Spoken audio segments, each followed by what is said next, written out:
It's Cardboard Time, episode number 43, and I'm your host, Arwen Cathke. On today's episode, we'll be talking with Jamie about some of the games that we've played lately, and we also have an interview with Forteller.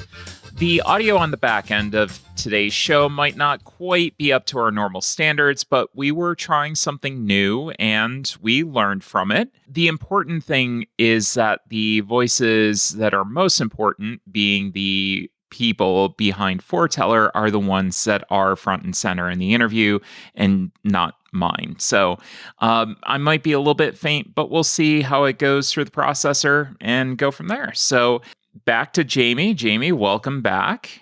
Hello, thank you. So good to be here. And it's my favorite time. Yes, Cardboard time. it is. Yeah, cardboard time is best time. Agreed. So Americon last weekend was a great success. We got a lot of games played, and we do have a lot to talk about. And Jamie's been playing some stuff on her own. But let's get right into it. Let's talk about the beer of the day. Today's beer of the day for me is the Tropical 4 Giants Hazy by Founders Brewing out of Grand Rapids, Michigan. Now, I got this before the AEW Dynamite show at the Founders Tap Room in downtown Detroit. This had some hoppiness that was balanced by the sweetness of the pineapple and mango that was used. I really like this balance. I like the flavors, kind of how they all came together. I gave this a 4.25. And if I didn't have a full flight of beer after this, I probably would have had another one of these. Definitely recommend that. If you are in the area, definitely a good draft pick.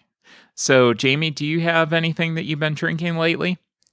I do not. I bought some cider from Trader Joe's that I'm excited to try, but I have not gotten around to trying it yet. Ooh, it's been a while since I've had some cider. It's a good choice during these hot days as we lead into the dog days of summer, you know? During these hot days and trying times. That's right. Hot days, hotter nights. Well, it's time to check the shelf of shame, and the count is down to 160 from when we last checked. So that is down by 6 with 0 new acquisitions. I actually managed to not buy any games after Origins. Go figure. I am so proud of you. Enough. Yeah, thank you. I lasted 2 weeks. Oh, you beat me. Well, I'll say that my purchase that's upcoming at GenCon is not going to count, and we're not going to count Kickstarters because they haven't come in yet. So fair. The games I got played were 6. I got Gift of Tulips played, Nita Vetlier, which I was always pronouncing it Nidavalier, but apparently Nita Vetlier is the actual pronunciation, of the word. I wasn't quite sure, and I actually, went on YouTube and watched a video, and that's what they said. So I don't know if I'll remember that. I don't know if I'll continue to call it Nita Vetlier or Nidavalier or whatever, but we'll see. The dwarf game also works. It's the dwarf game. The dwarf bidding and betting game, which I had a fantastic time with. Spoilers, but not for today's episode. We're going to be probably covering that maybe next episode. Another game that I do want to cover probably next episode is Burn Cycle. I did get that to the table. Yeah, it's a teach and a half. Oh my God, yeah. I had a free day and I just sat down and taught myself it. And, Jamie, I know that you've played it as well. So, the rules liability that's on this game that you have to sit through up front. Yeah, it's very intense, but very rewarding, I would say. Mm-hmm. But we can go into more detail. We can go into more detail in the actual review. Yes. A couple of games that I do want to touch on briefly that I'm not going to do full reviews on are Obama Llama and the Oregon Trail card game. These were both pickups at Target, and I do want to talk about the Oregon Trail card game first. This was not a good game, surprisingly, go figure, with its 4.7 rating on BGG. But we had a surprising amount of fun with this one. Our friends all enjoyed it. We had a great time. We were laughing all the way through it. Reminded me very much of the computer game where everything was a catastrophe and you probably weren't going to survive. The game really did a good job at duplicating that. Is this something we can maybe we can coin this idea of bad game but fun because friends? Because I have a suggestion for what we could refer to it as. I would like to formally coin it as the yum yum effect. Oh, I like that. Because and that can be kind of shorthand for listeners, because of our infamous story about Yum Yum Island, and a demonstrably terrible game with spectacular gameplay due to the people you play with. Yeah. No, I like that. We'll just call it a Yum Yum game. Yeah, it's the Yum Yum effect. I love it. I love it. We're going to do that from now on. This was definitely a Yum Yum game. Again, not a good game by any means, but darn, it was really a lot of fun. One that wasn't fun though, and I usually don't like to dump on games a lot because there's plenty of people that do that. I do like to maintain a positive attitude and try to really uplift the community and bring some good energy. This did not bring me good energy. This did not spark joy with me. Obama Llama was a terrible game. Let me give you a brief description and see if you would find this fun. So you would roll a die. It was a standard D6, which had 3 different colors on it, so 2 each side.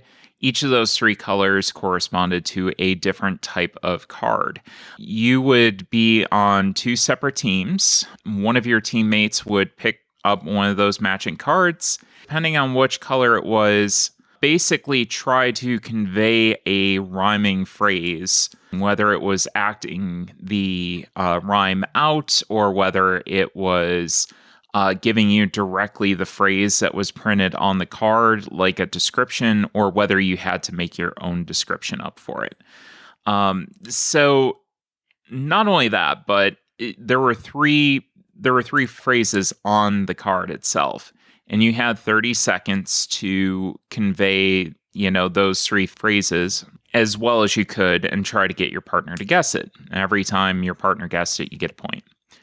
Every 3 points, and you get to go over to this matching game where you get to try to reveal these cards that rhyme with each other.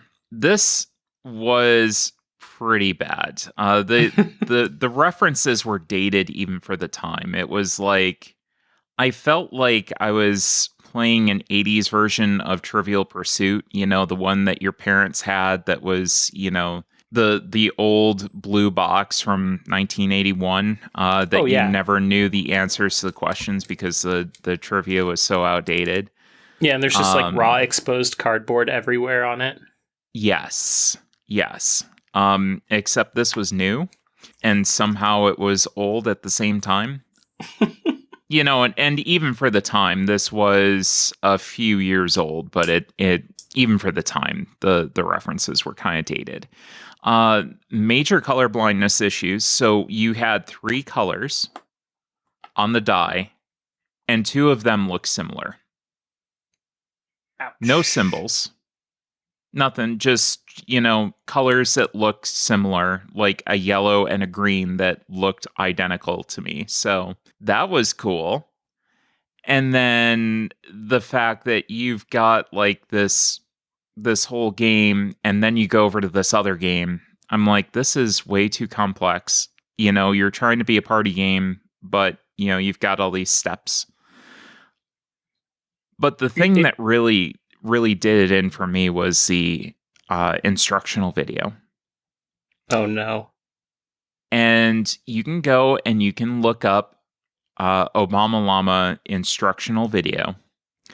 And you can see what this instructional video basically, like how it sounds. And when you're giving an instructional video, you want to be clear, concise, and it was short, but it wasn't clear. You had accents on every single character.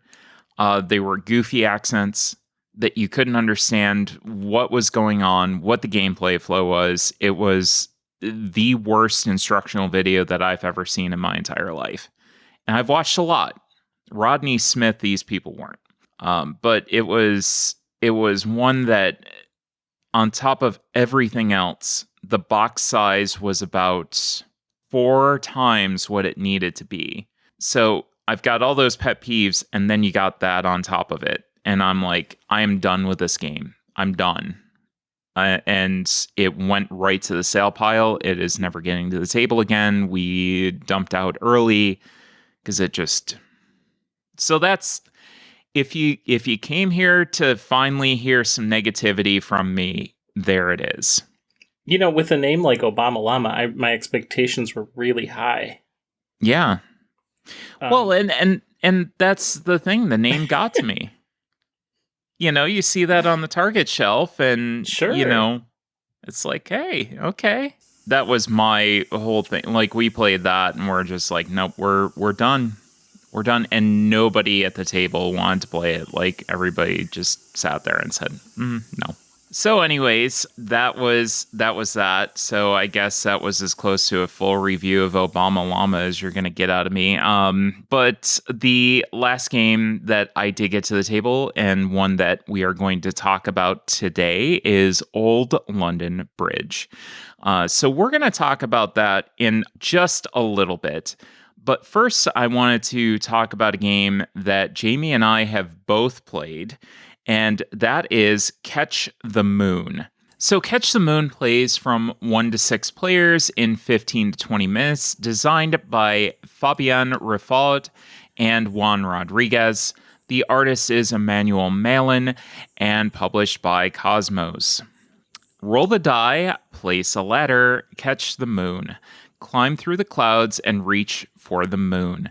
All it takes is a few cleverly placed ladders, a steady hand, and a bit of imagination. Reach for the moon, but don't stretch yourself too thin, or you may lose the ladders under your feet. With the right mix of suspense and risk-taking, you will ascend to success.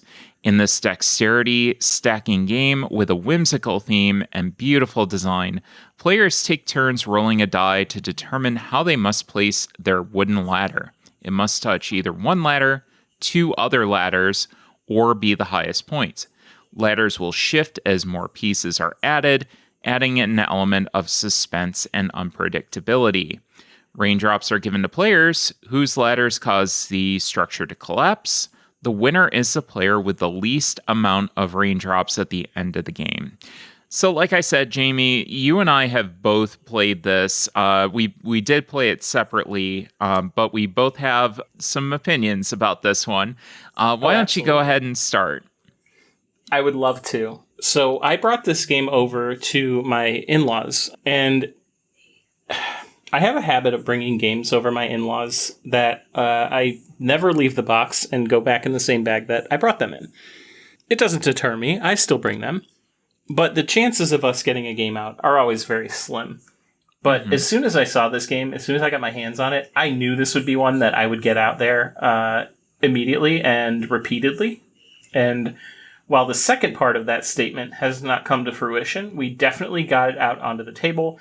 And people, by people I mean, you know, my in-laws went crazy over it. They loved it. It was a blast. I have 2 engineers in my family, so they were sitting there. We have pictures of them with their like concentration faces on as they're trying to place these ladders in like a very specific way. And of course, you know, I developed my own special trash talk like surrounding the game, specifically pertaining to what I have been referring to as hangers.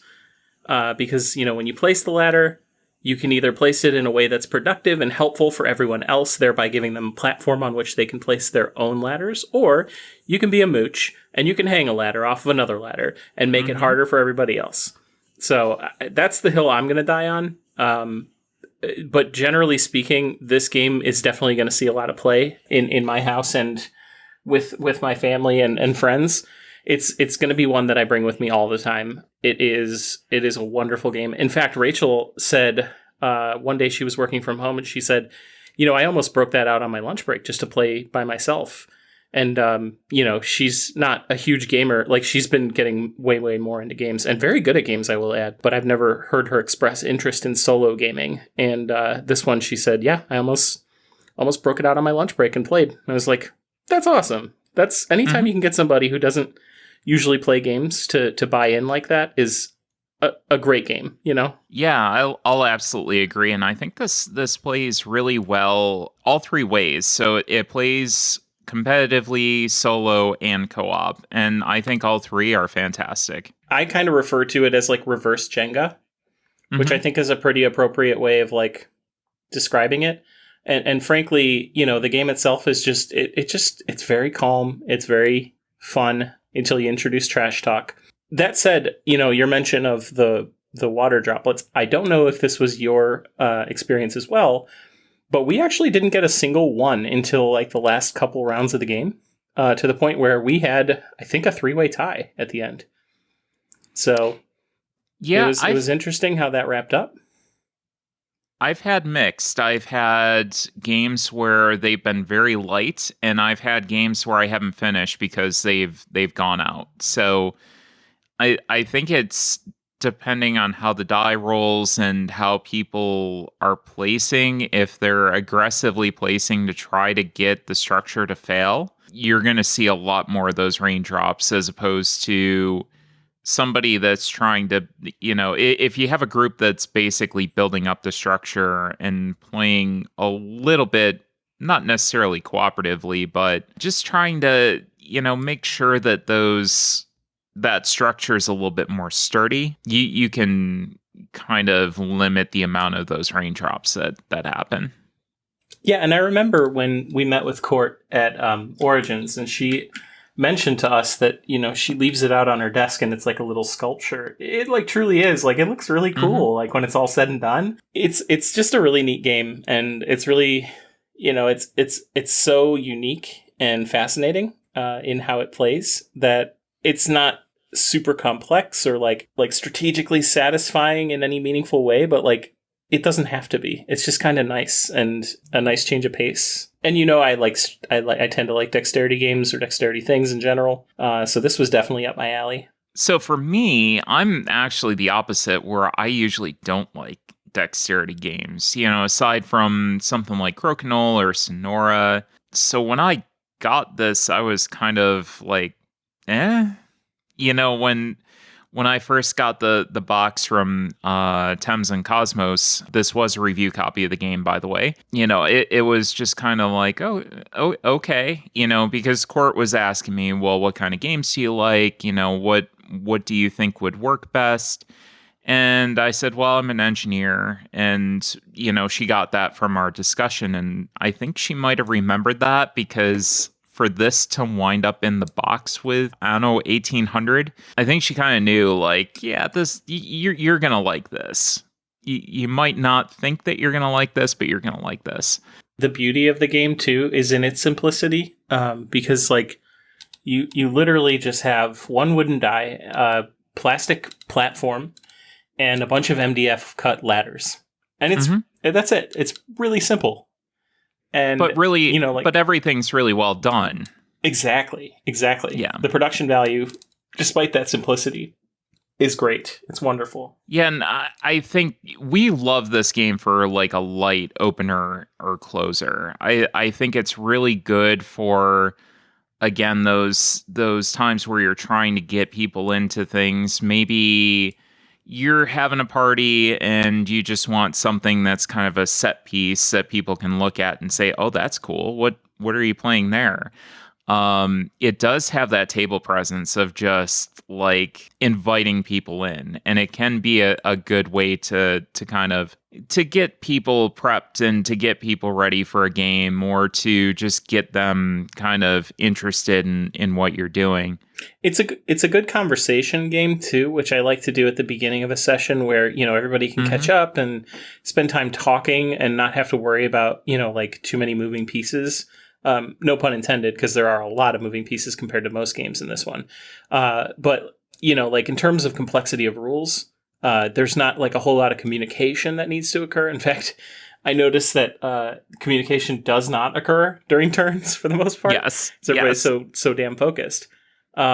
But that said, this is a great game to break out right at the beginning when everybody's still chattering and wants to catch up and talk and whatever, and it's not really conducive to learning rules or anything like that.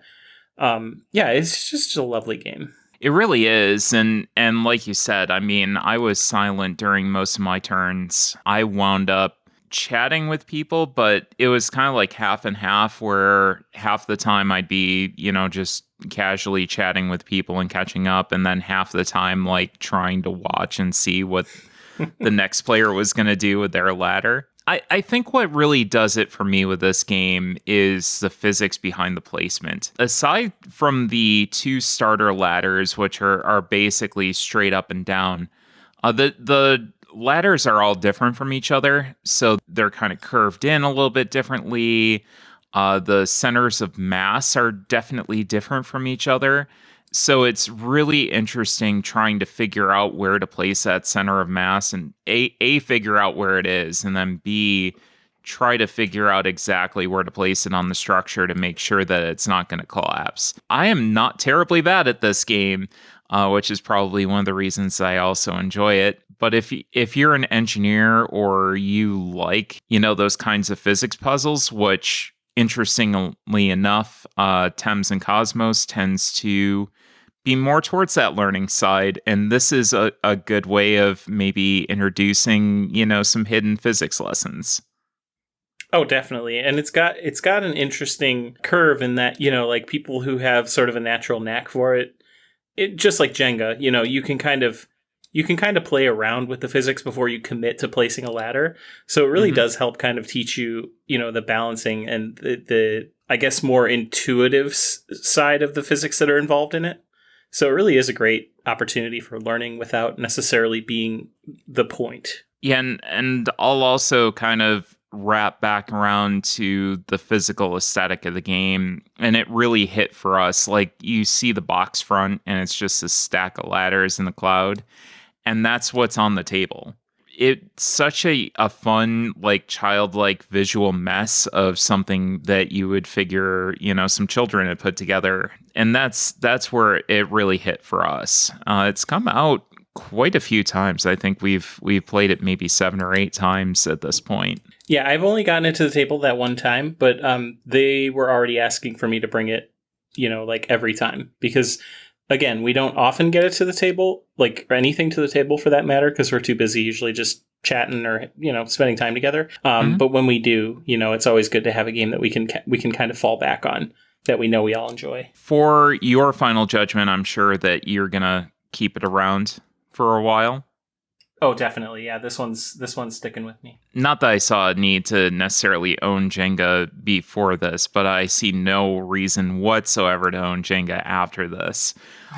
This is absolutely staying around on my shelf, and I recommend anyone looking for a very fun dexterity game to check this one out. That was Catch the Moon.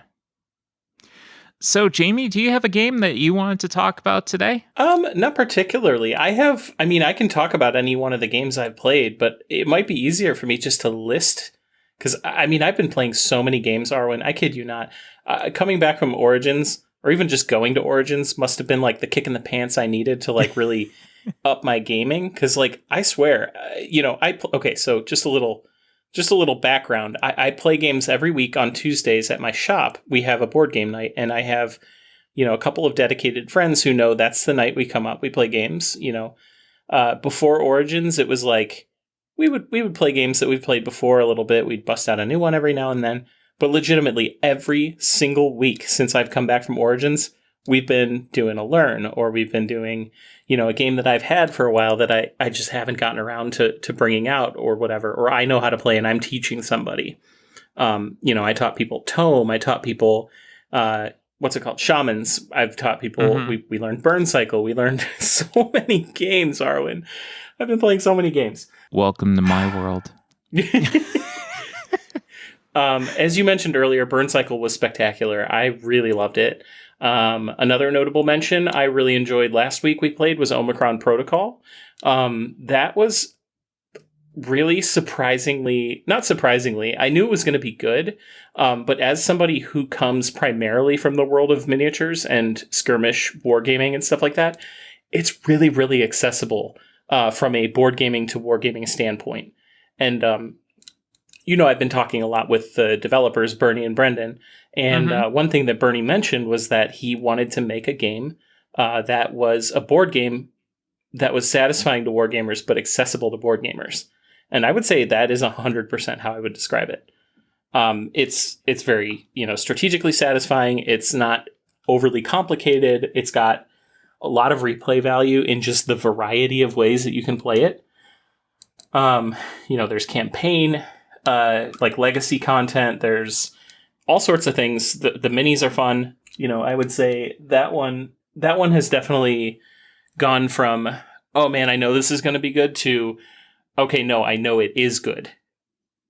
And I'm looking forward to getting that out more too. Yeah, I'm interested to check this one out at some point, because I think that I'm not huge into war games. They don't appeal to me much, but hearing you describe this seems like it could be up my alley. Yeah, I'm trying to think of like what it could be compared to in terms of games you may have played. Because there is, unlike wargaming, which is a little bit more fast and loose, I would say, than Omicron Protocol is, you don't get bogged down in like the movement and measuring things and all this other stuff, because it's all grid based. So it's very much like a board game in that way. And it becomes really satisfying because of that lack of complexity. You move a certain amount of grid spaces, and your character, they look limber and light, so they're going to be able to move quickly, but maybe not hit as hard. So everything works logically, and they do a wonderful job of making everything feel like it has stakes. Because so just a brief overview. The game is basically set in the future in a fictional city of San Lazaro in California. And the story is basically that in the future, everybody's got some sort of like cybernetic implant or just some sort of like upgrade that they've done to their bodies, basically. And some sort of virus has come out. And again, they were very explicit to mention that they were developing this game before the pandemic. And it's just a really unfortunate circumstance, the naming convention. That much must be said, at least. But anyway, a computer virus has been, has been going around, and certain people are far more susceptible to it than others, and it causes them to kind of lose all empathy and become aggressive and attack other people. And so essentially what you're doing is you and your opponent, because it is by nature, a versus game, basically. They do have a cooperative mode, though, which is worth mentioning. The cooperative mode is supposed to be very good as well. But anyway, you and your opponent are kind of working against each other to complete some sort of objective. So, for example, in the game that I played, we had to basically knock out one of those, in shorthand, I call them zombies, just because that's what they're supposed to be. It's just they've given them a flavor for the game. But anyway, you knock out a zombie. They drop a little data packet. You go pick up the data packet and you deposit it in a terminal. So real simple, until you start to realize how many of these zombies appear in between each turn. Oh boy.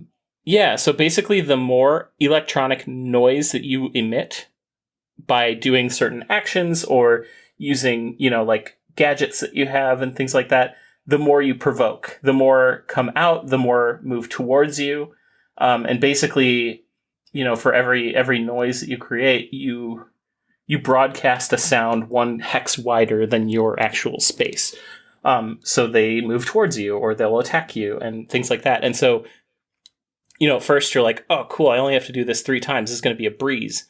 And then you realize how many of those actions that you're doing actually cause that noise. And then you start to do the mental math of like, oh my God, there's going to be so much going on here. So the stakes really ratchet up really quickly in a very tangible, but very approachable way. Because again, it never feels impossible. It's just like you start to realize the reality of it very quickly. And I think that's what makes it so fun, is because it goes, the difficulty ramps up naturally with the gameplay. so that's good for people who are learning, but also people who, may be veterans of the game type and, want that tactically satisfying scenario. Because there's a whole, like I said, a whole campaign to play through, and it just gets progressively more difficult. So, big selling point for me, part of why I really liked the concept of the game is because there's an entire faction that is just all cybernetically enhanced animals, and that is just so fun. So unique, so fun. You can literally play as a little chimp with a t-shirt on. Yeah, you were painting the alligator on the stream the other night, weren't you? Yes, I was. So they actually, they gave me their models for their current Kickstarter to paint on stream. And Brendan informed me last night, or Thursday night on the stream, that I'm the first person to ever paint those other than like him. Wow. So that was kind of a big deal. I was really excited about that.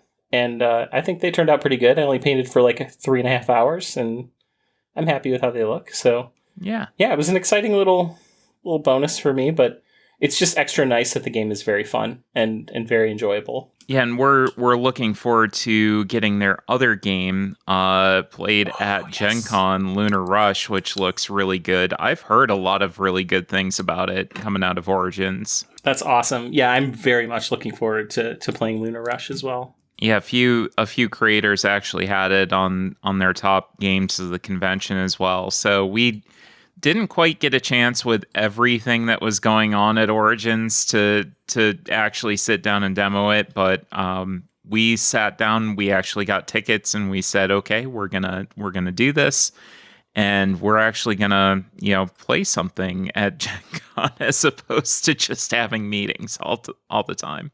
Yeah, I'm really looking forward to that. I've been trying not to book myself as well, but I might be getting roped into a tournament. We'll have to see. Yep. I've been trying to make sure that the meeting load is light, but, things are starting to come up, and, sometimes you can't say no. But oh, yeah, especially since, there are some people going to Gen Con that don't go to the other right. cons, or like they'll be going to PAX, but by then, they'll be on to something else, so you kind of have to choose accordingly. Yep. Yeah, exactly. Any other games that you wanted to mention? Oh, we played Three Sisters, but I'm sure you've covered that before. That game was lovely. Not. I've never played that game. Really? Yep, I've never played it. I've seen everybody's talked about it, but I haven't played it. I haven't gotten it to the table. I want to at some point, but I was fortunate enough to win it from Molten Meeple, which is our friends Josh and Heather Schwartz. Mm-hmm. They have a fancy little YouTube page / podcast where they interview people in the industry and just kind of figure out how they got to where they are. Because as we know, you ask 10 different people how they got into the industry, and you'll get 12 different stories. So it's a fun little show, and they're great friends of ours. I managed to win a copy from them. The game is so lovely. It's this fabulous little roll and write that has like very different mechanics from any other roll and write I played. Not like I played a ton of them. We should look on BGA and see if it's available, because I would really like to play that with you. I don't think that it is, unfortunately. Okay, well, I'll bring it to the next time we see each other, and we'll have to get a game in, because it is it's just so light and fun, and like, I guess light isn't the right word for it, because it's got a lot going on, but it never feels overwhelming. It's like, it's very well organized. The papers that you write on are very like clear. The iconography is extremely clear, which is something I've been really getting into lately. Is when a game has really good icons. Mm-hmm. Man, I love that. It's nice. It's really, I know I keep saying that, but like truly, it's a game about gardening. Like, how could it not be like relaxing and fun, Oh, exactly. It looks like kind of breezy, and it's got a nice vibe to it. Exactly. Again, being a roll and write, it's really portable. It's very simple. There's a rondel action to it, so that's like as complicated as it gets. But I don't know. It's just, I can't wait to show you, because I think you're really going to like it. Yeah, I do like my rondelles. But yeah, other than that, I can't think of anything specifically that's jumping out that we're not already going to cover in the near future. I don't know if you want me to say the name of the game, but it's the one I played this week that I told you or sent you a photo of. Yes. Yeah. I don't know if you want to spoil that or what, but we can hold off on that one. Okay, cool. We have plans for that. Yes, that was spectacular. By the way, yes. Oh my god, that was fun. It's such a good game, and I've been in talks with the person in question, and we are going to make sure that we have plans. We'll just put it that way. So one that I can talk about, speaking of rondelles, is Old London Bridge from 2022. This is 2 to 4 players, plays in 45 minutes. Designed by Gabriele Bubola, Leo Colvini. The artist is Marcus Ertz and Patricia Limburger, and published by Queen Games. It's London in 1136, and the great wooden bridge across the mighty Thames has been consumed by fire. Soon the churchman Peter de Colchurch plans to construct a new fortified bridge from stone upon which various buildings may be built over the years. Players are architects who are each responsible for one section of the new quote-unquote Old London Bridge. By bidding for turn order with character cards, you will contribute to the construction of the game's 3D bridge. Buildings must be built with house numbers in descending order. Each building does something different, such as granting one-time special abilities, granting income, increasing the player's standing in the church, which breaks all ties, or getting better character cards to bid with. The strength of each action depends on the amount of matching coat of arms the building is associated with that already sit on the bridge. End game bonuses are varied, and the player with the most money at the end of the game wins. So just to clarify, this was a review copy of the game as well from Queen Games. This one stood out to me, and Jamie, I know it stood out to you too right away when we were at the publisher preview at Origins due to the 3D nature of the game. Yeah, when you talk about table presence, this game immediately comes to mind for sure. Mm-hmm. We both have varying degrees of interest in particular topics when it comes to board games, and I would say this one ranks pretty low on degree of interest for me, but hearing you talk about it makes me really want to try it despite that. Give me an old dry Euro any day. I love them. Yeah, it to me it sounds kind of like eating Triscuits with nothing to drink. I want to dry like the Sahara. It's good stuff. It's good stuff. Yeah, that's a great example. Like just a Triscuit with no water. Yes. That's what it sounds like to me, like from an objective standpoint. But hearing you describe it and the different actions and stuff that can occur, yeah, I definitely want to try it now. Yeah. So I will say right away, learning the rules of this game through the rulebook was incredibly easy, which is kind of a rarity these days. A lot of times people are going to videos, and usually I am very guilty of that as well. But the rulebook in this game was great visually. It had a very straightforward teach. Everything had really good examples. So I was able to go through the rulebook, read through it, and say, yep, this is what the game's doing, and this is how I can describe it to people and get them on board. Some of the negatives. Setup in this game was an absolute chore. I did wind up separating the building tiles at the end into separate baggies, and I do think that will expedite things a lot. But when you're first setting it up and you have no idea what goes with what and how I have to set this up. Are these things spread out or are they in a stack? This kind of, once you punch it out, once you play it, and once you get it in order, it's probably going to be a little bit better. But that first, separating everything, I would highly recommend separating all the different buildings into little groups and putting them into baggies, because that's going to help you separate everything out. The bonus tiles were separated by color. That did help a bit. The colors were okay. I think the shades kind of helped get it over the hump for me a little bit. There was no like double coating on the bonus tile colors, but there was double coating on the coat of arms, which if there hadn't been, that would have been a deal breaker for me. So I was glad to see that on there. I was not super aware of how frequently that comes up until I started playing games with you. And it's really fascinating to me. And I know you've done an episode before on it. But like truly, it's something I look out for, like even as a non-colorblind player at this point, because I really do think that speaks to the quality of a game. There's a few like dead giveaways that, like say either they just tell you something about the company, whether it's that they're new or they're inexperienced, right? Is probably a better way to look at it. Because, it really is a simple change. Not necessarily from a production standpoint, but it's something easy to head off, I think, in development. So whenever I see that, it's just kind of like, oh, okay, that's interesting that wasn't addressed, And I think that's what we're starting to see more and more. And you will hear about this a little bit more in the second half of the episode when we talk to Forteller and we talk about accessibility in gaming. I think that's one thing that Brian Chandler has done a great job with, trying to get publishers aware of, hey, this is an issue for some people. And I give Brian a lot of credit for pursuing it and making it his passion. And accessibility is always going to be a good thing. More people around the table is always going to be a good thing. It's great that more people are looking at it. And I hope that trend continues. Yeah, I mean, it's not, like I mentioned, from a production standpoint, it's not a difficult thing to accommodate for. And I would be willing to bet you that it's far more common than most people think.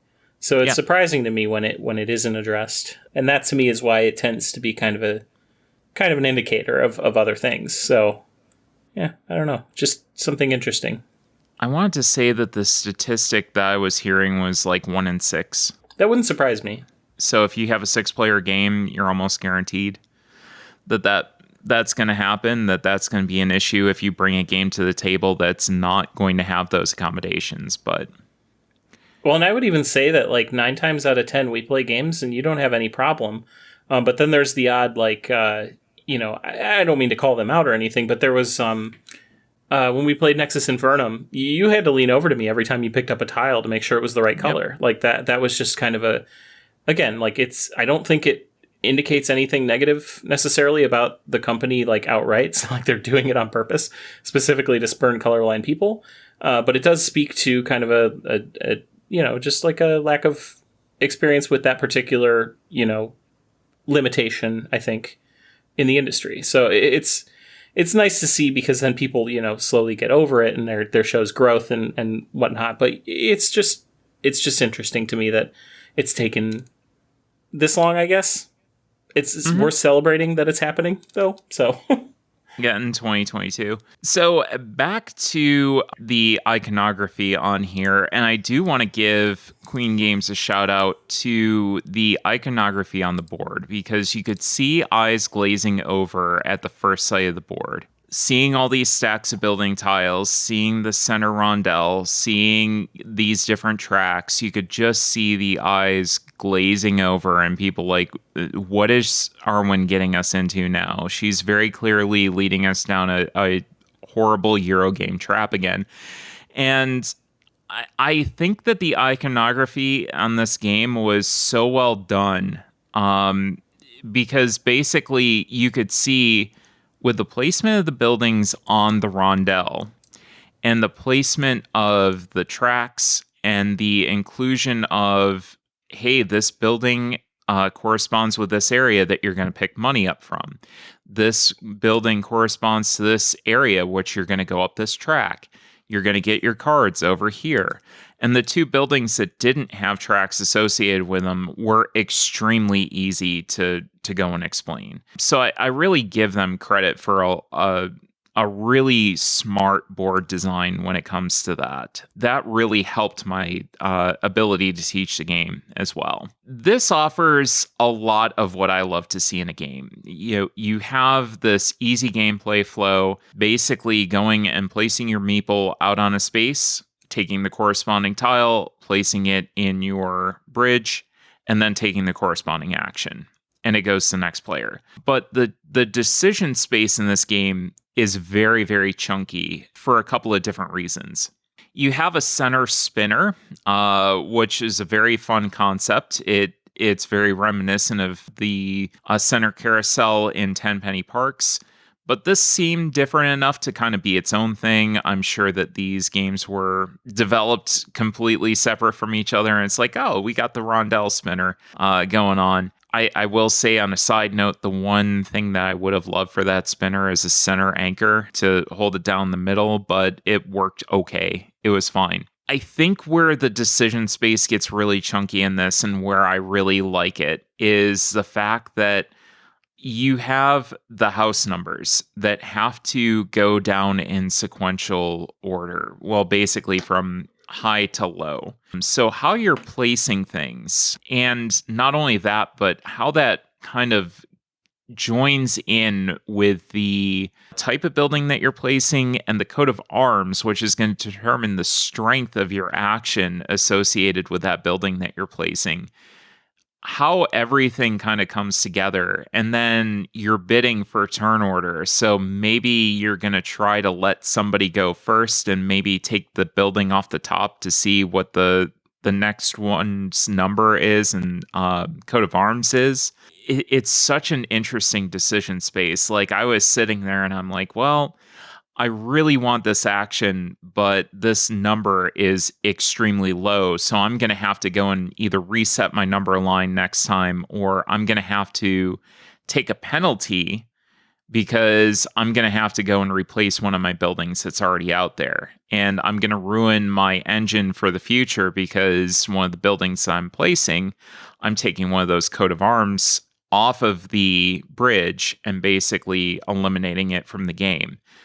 So there's just so much kind of going on, but it just makes sense. You're evaluating those options in your head and you're trying to make those decisions. That's what I really like in a very simple and easy to kind of digest format. That sounds really nice too. And, back to your point earlier about the importance of iconography is, again, pertaining to accessibility, which is something we cover in the Forteller interview.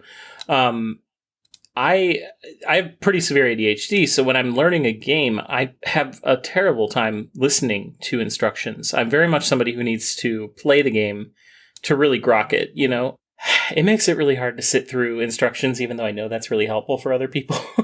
Mm-hmm. So I typically zone out, and then I figure out the game while I'm playing, and icons help so much with that. So I'm excited to see how intuitive these things are, and it's also, I'm a bit of a language dork. So anytime that you can express something like mimetically, I always think that's really fascinating. Yeah. And I'll say that the one thing that we did have to go over were the bonus tiles. Mm-hmm. We did have to go in and say, okay, this is what this bonus tile does. But at any given time, we were only going through the top 3 because you only ever have 3 revealed. And it was extremely easy to do. The next time one popped up, you just said, oh, this is what this does.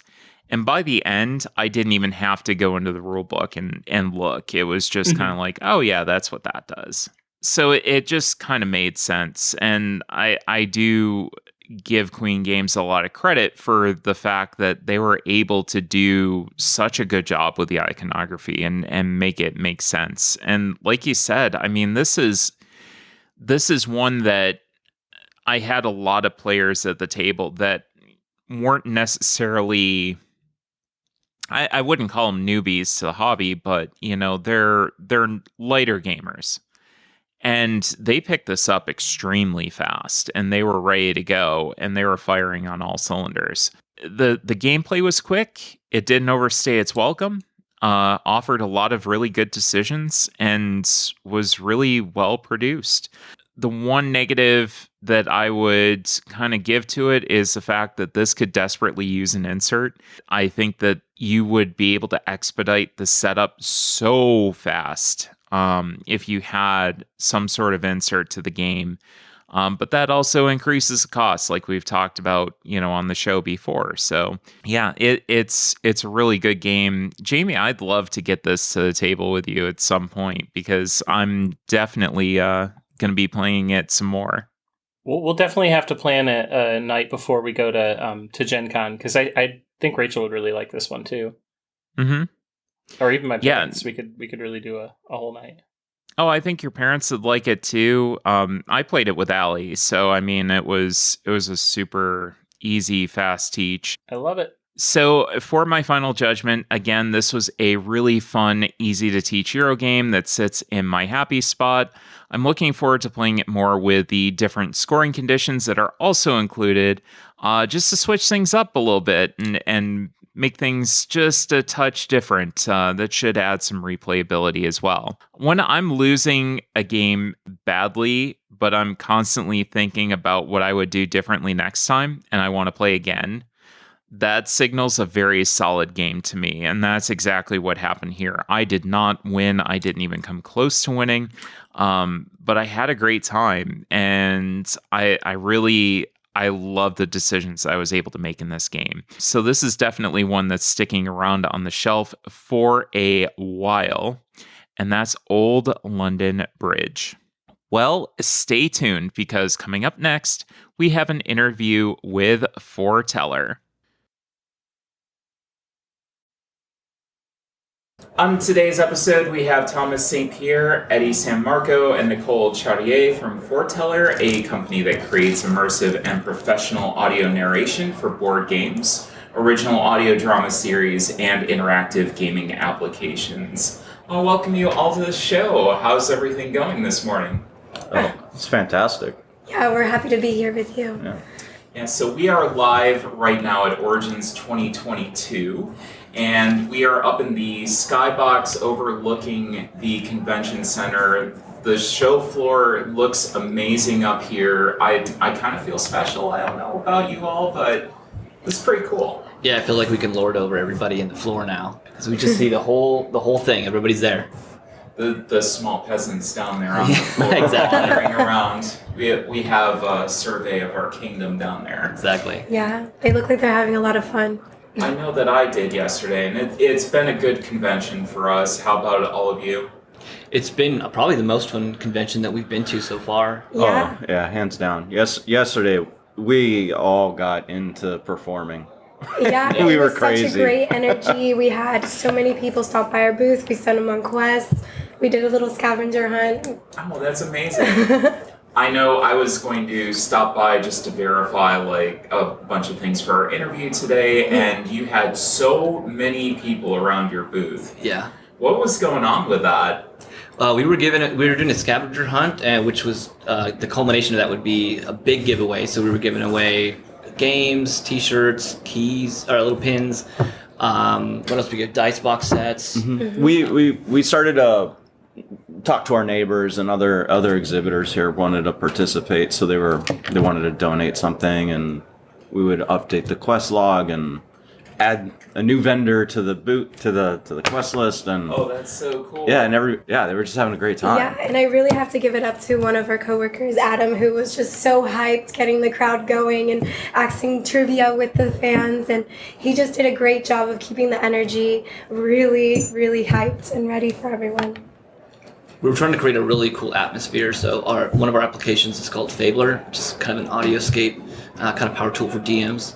We were using that to kind of try to create a tavern feel, or maybe up the energy a little bit with some battle music. Yeah. Alongside, we have a kind of a not really a PA system, but we have a little karaoke machine on steroids that we allowed us to Bluetooth into a bunch of speakers, and we're just trying to make a big show out of it. Just have a lot of fun. There's kids everywhere, so we're just trying to allow them to have fun too at the con. We had bards, we had jugglers. Mm-hmm. It was so fun. The whole 9 We had yards. puppets. We had puppets. Yeah, we had a puppet show. Yeah. We did. It was really a lot of fun. At heart of the company, we're storytellers. So when we come to the convention, I mean, obviously, a lot of exhibitors are here to sell and represent and that kind of stuff. But our goal for this convention was to entertain.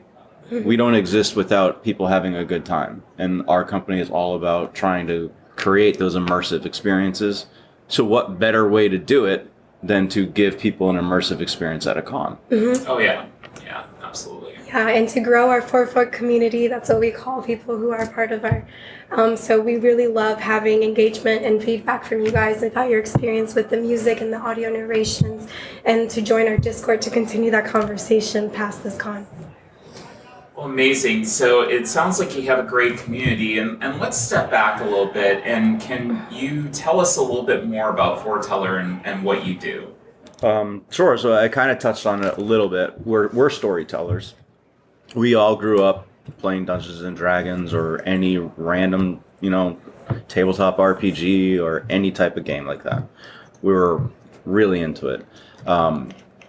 As we became adults, had careers, went into different adults in giant air quotes.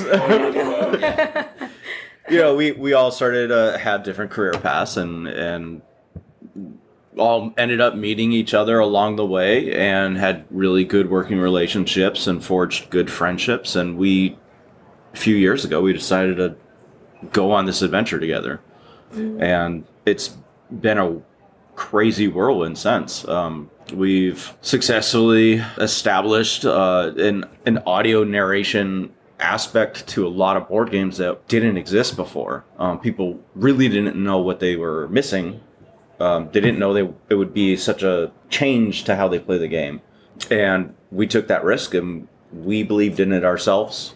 It was something that we all had been looking for in tools or what's available. Well, a couple of years ago, like Thomas was saying, we've worked together in the past, and we have a technology background. Most of us do, or marketing background, as Nicole has. My brother, who's also an owner of the company, he's the designer of the company. So we all had a skill set that was needed, and we all played games together and had done stuff like this before. So we're going to YouTube, getting soundscapes. We're trying to do the voices when we play games, and it's fun, but it's not. For us, it was like we want to be immersed a lot more. And so we decided to kind of merge our skills of technology and our love of board games to try to create kind of a mesh between the digital and the tactile world, which is where Forteller came out. So we started with Gloomhaven, and we got really, really lucky that Cephalofair was cool enough to allow us to not just use their license, but to also kind of crashed their booth at GenCon in 2019, which is kind of where a big splash was. Yeah, we were party crashing. Yeah, hard. And we're very, very grateful for that because it's definitely something that not everybody has an opportunity to do. So, but I think that's kind of where we came from, and it's snowballed from there. Yeah, I think I would only spin that a little bit to say one might say we had a balanced party. Oh. Hey. So I think one of the things that kind of drew me into setting up this interview today and really wanting to get you up here today was the story of how the company was founded. You were telling me about basically struggles with dyslexia and that need in the market. There's a lot that we've talked about with accessibility in gaming on the show, particularly for me, being colorblind is kind of a big barrier for me. Right. And it's something that's being worked on a regular basis in the industry that things are getting better. So can you elaborate a little bit more about that journey and why you think that's important? Yeah, I mean, we each have our own story kind of behind that we've all had different struggles and tribulations and that we've overcome and grew from. Mine personally, dyslexia was the big one. When I was growing up, I was almost held back 2 years in a row in like third or fourth grade because I was dyslexic and nobody knew what the word was. They just thought I was really dumb, and I was really good at math. I just couldn't read or write at all. So that was like a really big challenge. So how does someone like me that loves games get into playing board games or role-playing games that have so much stuff to read. It's a huge barrier. And then not only that, but even if you get past that barrier, you have all the social aspects of shyness, of, being embarrassed. That and, being a nerd in general growing up, doesn't go well, right? Well, it used to not go well. It's getting a lot better now. But, you couple all those things together and you're not a super popular person. Mm-hmm. And, a lot of stuff comes with that. I think we all look for different ways of escapism, and, playing games is a really good avenue for that. It's a really good avenue not just to escape, but to just process and do therapy through it, because you can force yourself to get more, socially engaged, right? Work on those skills while having fun. Yeah. Without knowing you're really developing these other skills. Just commonly social skills, right? Which is great. It's prevalent through all the games. I was actually approached by his brother, Jason, about have this idea. I've just really been developing software. That was, Jason and I worked on a lot of projects together at another company, and we had a working relationship there. And he knew my technical skill set, and I trust his artistic vision and, that kind of stuff. We have a good, healthy relationship there. And immediately I was drawn in, because I was like, oh, yeah, I never told him about my dyslexia stuff. Mm-hmm. He just knows I was a gamer. And I loved playing Dungeons and Dragons and Star Wars and all kinds of stuff. So that's kind of where I got really excited, because I started to immediately think I can actually do something about this now. Yeah. Yeah, I think again that's what really drew me in, was that story of being able to bridge that gap. Yeah. It's actionable now. Which is crazy. If you would have asked, the 9-year-old version of me, do you think you'll ever be in a position where you can, help another 9-year-old not, get bullied or cry or, feel like they can't even play a game with friends without being made fun of? I never in my wildest dreams been able to think that. And now that's what we do. Yeah. And I think, for me personally, I'm neurodivergent, and so I have really ADHD, and so I wanted something that keeps me engaged on the game, and English is my second language, so having a professional voice actor do the voices for me with music and sound effects keeps me more entertained. And I think it's just bridging the gap of us using technology while tabletop is kind of a way that is creating a new playing experience. And we're all about having great experiences. So that's why I really love Forteller. And I think it just brings, for the game publishers, it brings their character to life in a new way. I would definitely agree with that. And I think you're absolutely right. We've started to see more of a bridging of a gap between the physical components of a board game and still maintaining that social aspect. I think that's what we're all drawn to in this hobby. With the digital world and using digital implements to kind of help us out. There's been some resistance to that by certain people, but I think for the most part it's being more widespread adopted, and people are starting to see the benefits of this technology. Yeah, we're actually getting a lot of people requesting more games in our directions because they really enjoy that experience, and a lot of people, especially families, can sit around and listen to a voice actor. So it creates another way of amplifying your gaming adventure. And I think that before the pandemic, we were really concerned, a lot more concerned about having an application disrupt people's, board game experience and tactile experience. And a lot of people, they told us, I don't want to have to use this app. And so our entire goal has always been to enhance experience without disruption. And so we're just trying to give people the ability to just get into their story, and we don't want them to have to be I have to use this and this and that. We just want them to get into it, just click play, and then just have a good time. So one thing that we've done is try to bring a little bit more visibility to individual roles within the board gaming community. A lot of people kind of they look at companies at a convention like this and they see big companies. You know, they see flashy production. You know, you have a nice booth. You must be huge. You must be this massive company. And even the biggest companies, I mean, are, 15, 20 people sometimes. So yeah. I like to bring a little bit of an aspect to what individuals do and what their roles are within companies, and sometimes that can be multiple hats. Yeah. So many hats. It's a closet full of hats. Yes, exactly. So many wizard hats. Yeah. So can you each tell me a little bit more about what you do at the company? You want to start? Sure. So I do everything that's not technical. Business development. I do marketing, sales, creative strategy, anything to get people hyped and excited about Forteller. So I guess the chief executive officer, one of the hats, big time development. Eddie's my right hand there. Business development, finances, accounting, HR. There's only 5 of us. A bunch of things. There's like 5 of us right now. Yeah. Yeah, there's only 5 of us in the whole company. I had to learn how to, work with insurance companies and figure all that stuff out. I mean, it is like insane. Yeah. Stuff you never even thought you would have to do or learn about, or I took a random accounting class in college. Like all of a sudden, all that's coming back. Yeah. It's crazy. It's a constant learning experience.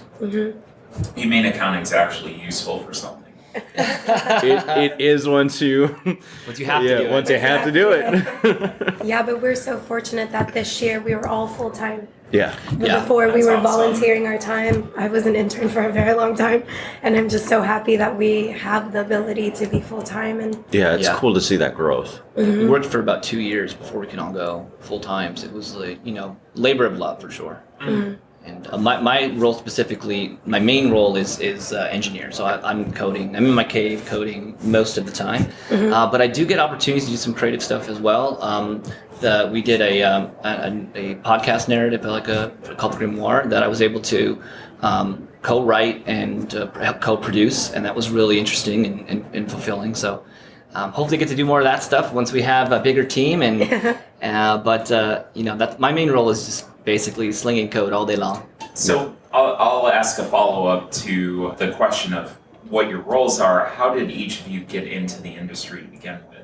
Well, I think we did it kind of all at once, right? Because we were all in the software we just knocked the we door were all in down. the tech Yeah, world. and we saw that we were all kind of in the software industry. Nikki and Thomas worked together at a company a few years ago. And same with Jason. And same with Jason. Jason. So we all had our own specialties in the digital world. And so because we were all gamers and we wanted to kind of make our own stuff, and to your point, accessibility, there's a certain amount of requirements that most software you have to have for accessibility, but we wanted to go further. And when you work for a big conglomerate, you really can only go as far as they allow you to go. And so we wanted to kind of build our own stuff and go as far as we wanted to go and needed to go. And Self-funded. Yeah, we're all self-funded, and we're hustling. We're hustling still. Yeah. So, what are some of your favorite voices or characters that you have in the app? Oh, I mean, I know mine just because I haven't listened to all the most recent stuff. But still, to this day, it's not released yet. It soon, TM, right? Isofarian Guard King Karst. Oh, okay. And I believe that sample is available. So I think it's available. I think it's on SoundCloud. But SoundCloud, yeah. it is amazing storytelling where you hear characters going at each other. Like, it starts with a normal conversation and The anguish you can hear. yeah, the anguish, like it resonates. Like it feels like you're watching, a Lord of the Rings kind of experience. And honestly, that's our target. That's our bar. Is if you can close your eyes and feel like you're watching a movie just with listening at that point, we hit it. That's our goal. And that track absolutely track. absolutely delivers it. So one of your main tenets as a company is inclusivity, and that was the other thing that attracted us to have this interview today. How do you work towards making Forteller more inclusive? That's a great question. Yeah, so definitely we want to create a community. So it's like we allow anyone come as you are, be as you are, and we celebrate diversity in many ways. With the actors that we hire, we have a variety of diverse actors to fulfill these roles. Can I add something just to that one line? Go ahead. So when we work with designers of the board games, and we go through casting, we specifically look for authentic accents. So if they're designing something that has a specific accent in mind, we look for that culturally appropriately. Like, we want an actor or an actress that isn't faking that. Yeah, so celebrating that. And I want to give credit to Brian Lockett and Red Raven Games. He's one of our partners. His games are always, all the characters are very diverse. Always diverse. Are always diverse, so we always look for the right actors to fit that vision and to celebrate their voices and have them heard through our narration application.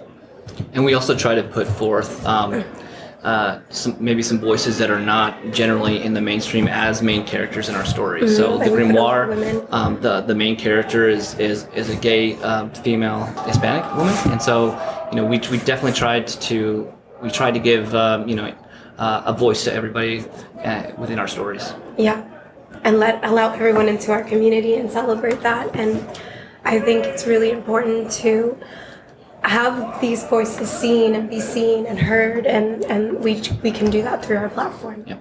And what does a typical day at the office look like for all of us you? work from home, so we're in PJs. Yeah, we all work from home, which is great. I love work from home life. It's yes, amazing. I eat all my snacks. Yes. I get to walk my dog, but we usually it's really nice. We meet as often as we need to. Yes, we can, yeah. Yeah, and we work really well together, and I think we even throw in some fun. We get to play some games virtually from our houses. Yeah, I mean, we have a lot of meetings, of course, since we're at home, but we've been working really, really hard at trying to improve our processes and streamline the things that we do so that we don't have to be so ingrained in that kind of aspect. It's like, what is everybody doing right now, or what do we need done? We all kind of know because we've been working on it for a long time. Yeah. And the vision's shared. Yes. I think that's the lighthouse. So like the hardest managerial aspect that I encounter is, we're all disconnected. I mean, I'm a huge supporter of working from home. I worked from home 6 years before COVID started. Yeah. Like, I refused to go into an office. You should see his setup. Yeah, it's not going to happen. We all need a lot of space. Big personalities. Yeah. Yeah, I mean, honestly, it's like the whole team shares a vision. And we did that by not trying to do a bunch of corporate crap, but like the core tenets of we do things for the gamer. Yeah. We do things to immerse and frictionless. Yeah, I think that's the big one. with Frictionless technology. Yeah.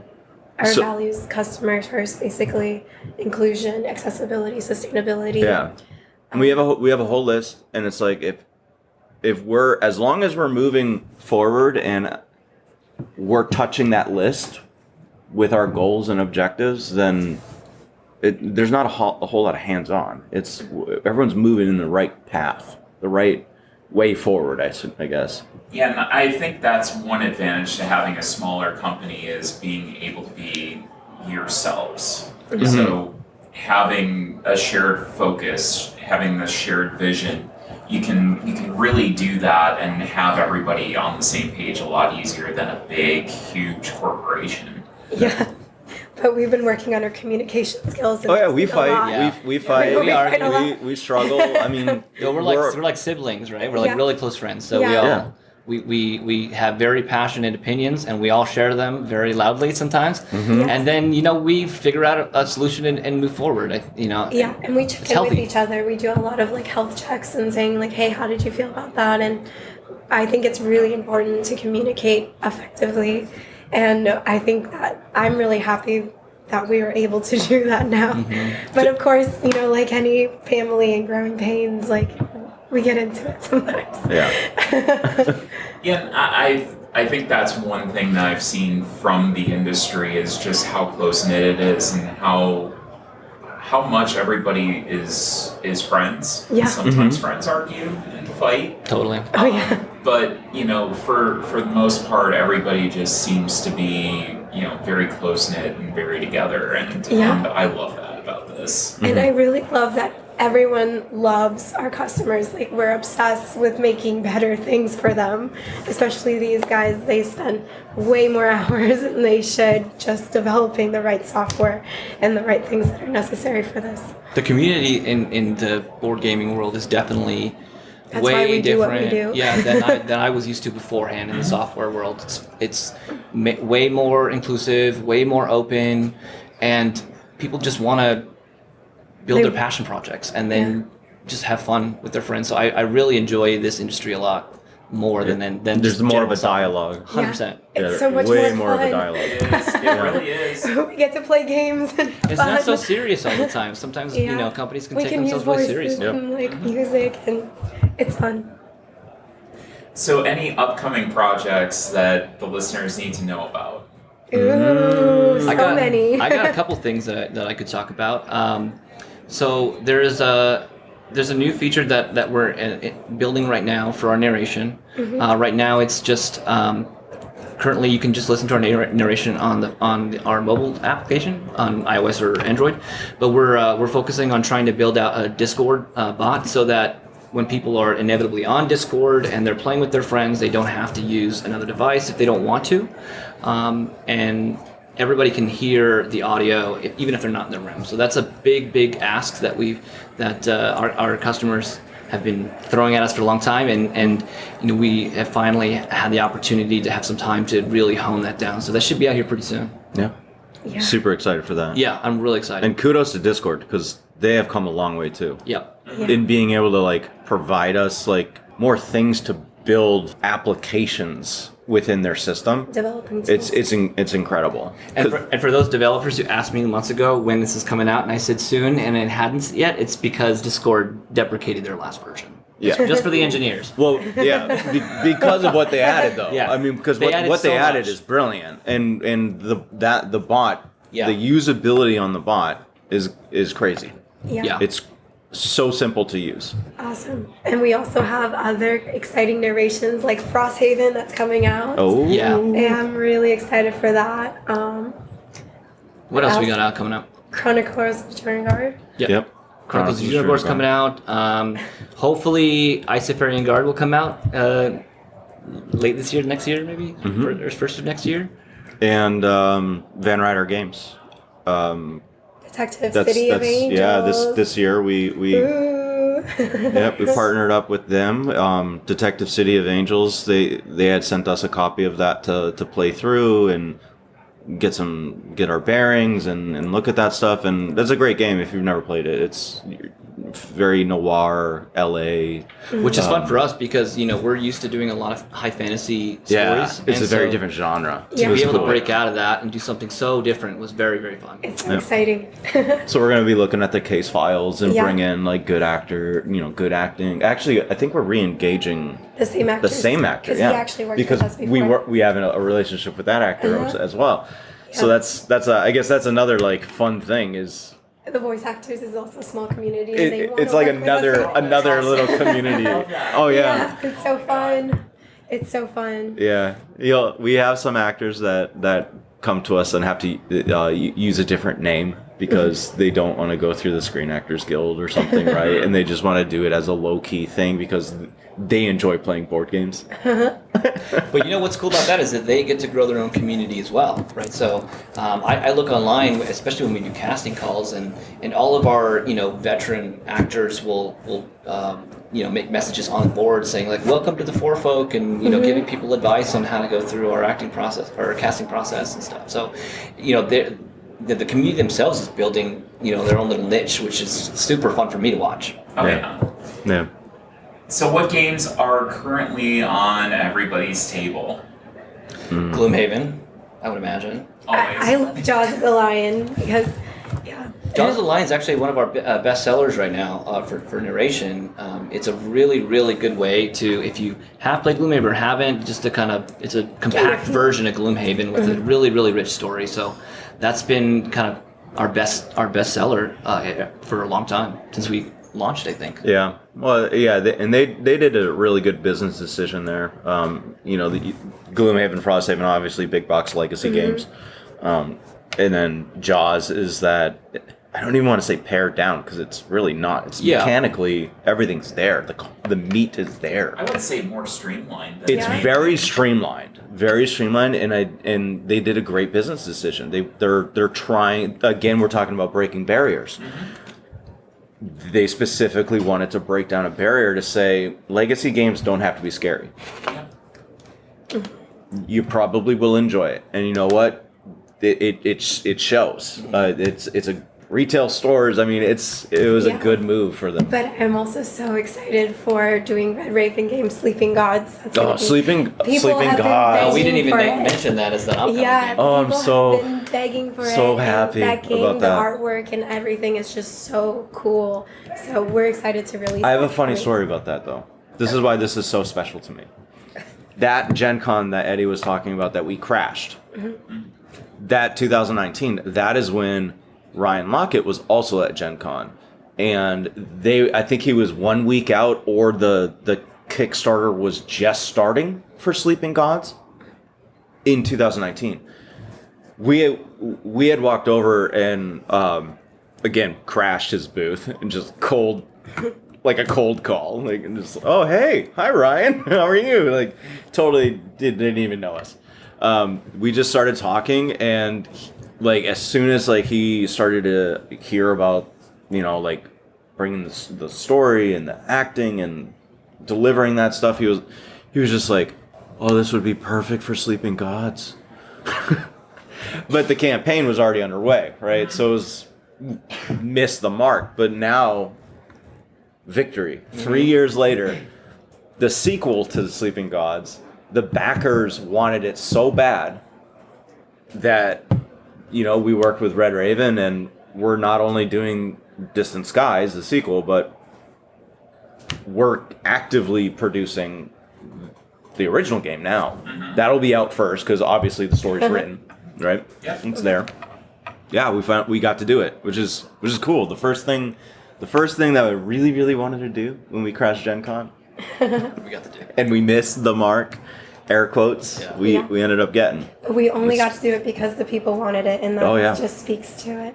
I can definitely see why. I mean, it's a game that everybody talks about, and I have heard multiple times, have you played Sleeping Gods? I'm like, no. They're like, and it's one of those games that's like, you have to play this. It's like, how can you be a board game podcaster and not have played this game? And I'm like, well, I have 8 million other things to play, but at some point, I definitely want to get that and get it out to the table. It sounds amazing, and definitely with some Forteller narration. Yep. Please do. Ryan and Mallory are so super talented. They're great to work with. They're wonderful people. Yeah. Wonderful people. They're great to work talented. With. So, anything else that all of you want to discuss?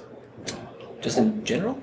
I want to just thank you so much for doing your podcast and having your voice and other people in the community heard. Like, I feel so happy I get to wear the gamer tag on my name tag, and I've never been in a space to be proud to be, part of that community. And so I'm just so proud to be in Pride Month, to be here and to be with you guys. So it means a lot to me. I think it's really an amazing community too. I mean, I interviewed Jeff Sorensen for Tabletop Gamers a couple weeks ago and had him on, and I think we've come a long way in this community, and yeah, I'm very proud to be part of it as well. Yeah, it's awesome. So I just want to be very thankful that we are here and we're queer, and it's great. It really is. So how can people get a hold of you online? Discord. Join our Discord community, please, or go on our website, click on the first Discord link. That's the easiest way to get to us. But always email us at, social@fortellergames.com if you have any other questions or want to be a part of our awesome team. and join our social media networks. We have, Facebook, Instagram, everything like that. But we really love hearing from you on Discord. You're talking directly to us. Oh, directly to us. Yeah. We're the ones respond. answering the messages. So. We don't have a support team. We are the support team. Yeah, that's one part of my job. I do service. support tickets Yeah. a lot. A lot of them. There's There's a lot of people doing a lot of support tickets out there on the floor. We were just over at Chip Theory, and our friend Heather was sitting there on her computer doing all sorts of support tickets. So it's amazing how small this industry is, and yet provides such a great immersive experience for people to enjoy. Exactly. So Nicole, Thomas, Eddie, I want to thank you all for being here, and good best of luck with everything coming up, and I'm sure that we'll be hearing more from you. Yes, thank you. So much. We really This has been appreciate awesome. Thank you. So I think that's going to do it for us today. Make sure to check out our website at cardboardtime.com. Our Instagram and Twitter is at cardboard_time. Take a look at our Board Game Geek podcast page. Our Board Game Arena group is still going strong. Search for Cardboard Time and start up a game or just chat with us. And any questions, suggestions, or ideas for discussion topics, please email cardboardtime@gmail.com. Jamie, where can people get a hold of you if they're looking for you? Well, basically anywhere on the internet. I am usually going by Jamie Daggers. That is my username on Twitch. If you're ever interested in following along while I paint some minis, maybe learn a thing or two, talk about, mental health and, the importance of active rest. And, a lot of times it tends to be a lot of LGBTQ issues. But it's never just about that stuff. So if you ever want to just come hang out and chill, I do that every Thursday night at 8 p.m. It's always a good time. Other than that, I can also be found at Jamie Daggers on Instagram and on Twitter at Jamie_Daggers.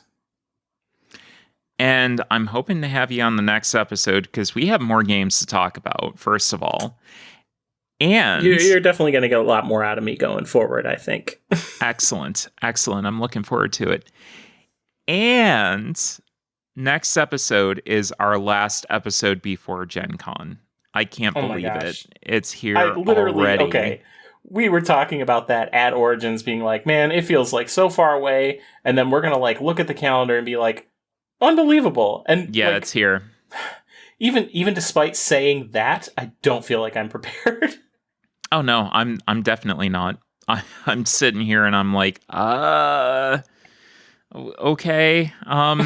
I guess I'll schedule some meetings now. I need to schedule some games. I don't know what's going on. We're trying to figure out the layout of everything because we haven't been there before. It's crazy, but hopefully we'll have Jamie back and we will be talking about what we're looking forward to at GenCon and some stuff that we've been playing, obviously.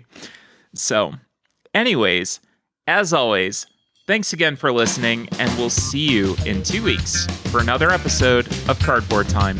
Happy gaming.